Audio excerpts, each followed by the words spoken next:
بزرگ فرماتے ہیں کہ جیسے دودھ کے ساتھ دودھ کی سفیدی جڑی ہوئی ہے اور شہد کے ساتھ شہد کی مٹھاس جڑی ہوئی ہے، ایسے ہی میرے آقا علیہ السلام کے مبارک طریقوں کے ساتھ دونوں جہانوں کی کامیابی جڑی ہوئی ہے۔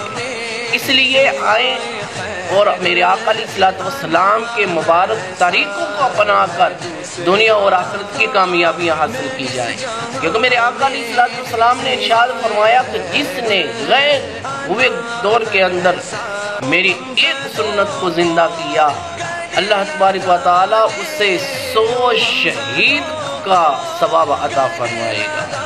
اس لیے آئیں اور میرے آقا علیہ السلام کی سنتوں پہ عمل کیا جائے۔ اللہ تعالیٰ سمجھنے کی توفیق عطا فرمائے۔